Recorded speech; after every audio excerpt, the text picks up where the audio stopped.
So ayun po no, ang ating pong tatalakayin ngayon ay kung paano natin itatrato ang ating mga aso o alagang aso sa bahay.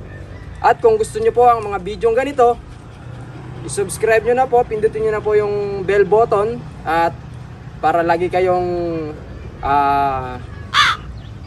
updated sa mga video, sa mga bagong video na i-upload ng ating pinakapoging si Kuya Raymond Tupas dito sa kanyang bahay na Barks Family. Ayun. Okay. So ayun po, samahan nyo po kami. Tara na!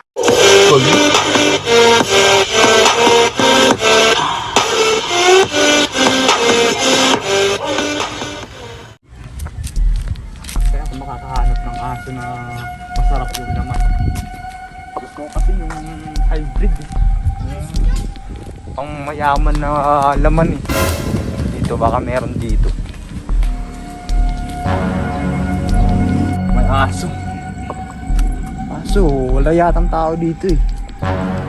Ano kayang pangalan nito? Parang ang taway oh. Sarap yata nito. Sarap sa pampulutan eh.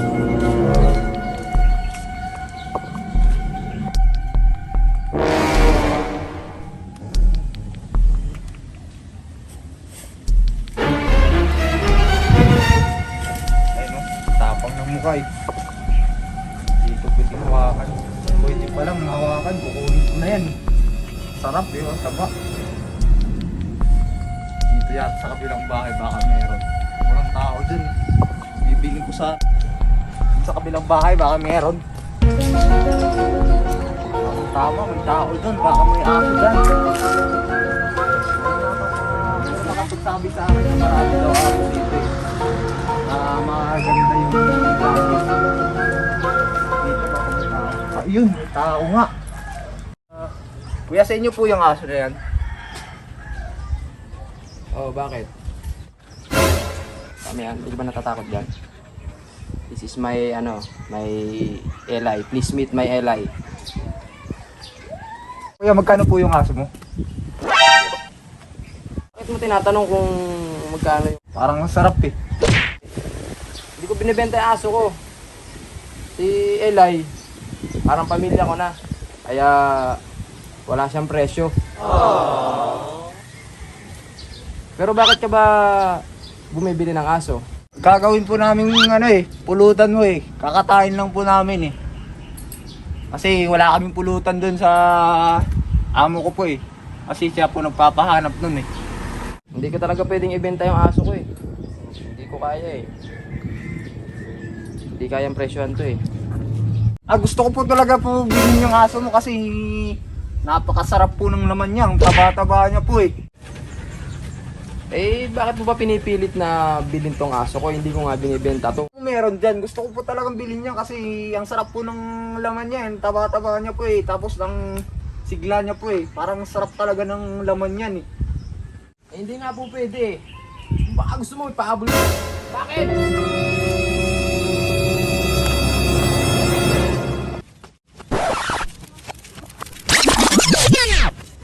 Boy, pumarito ka nga.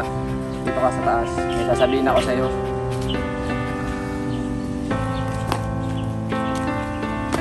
Ano po yun? Ano po yung kuya? Malapit sa akin. Baka po makagat ako ng aso mo po eh. So, aso ko ay alam niya kung sino ang aking kaaway at hindi.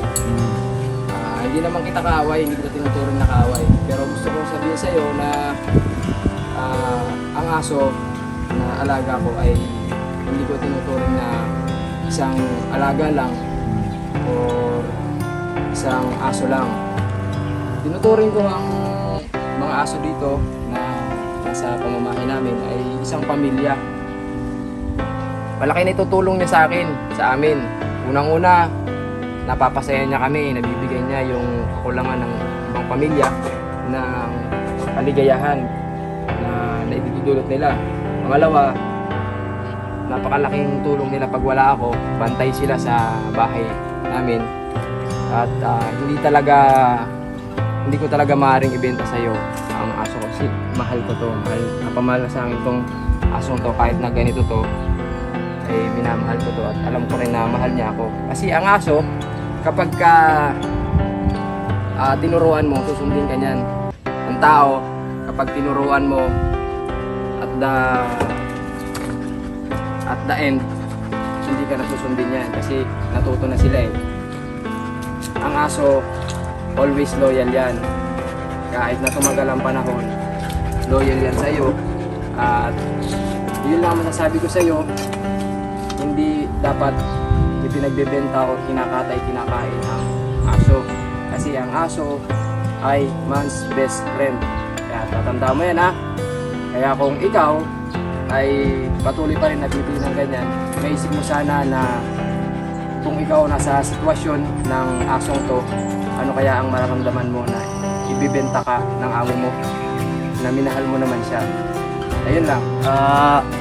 Kuya, salamat po sa mga sinasabi niyo po. May natutunan po ako. Hindi ko naman po sinasadyang mapunta po dito kasi inutusan lang po ako eh. Kaya inutusan lang po ako ng amo ko na bibili ng ganyang aso. Kaya napasunod rin po ako. Kaya salamat po sa lahat ng advice mo sa akin. May natutunan po ako sa inyo. Yan lang po. Maraming salamat po sa lahat ng binigay niyong paalala po sa akin. Maraming salamat po. And God bless.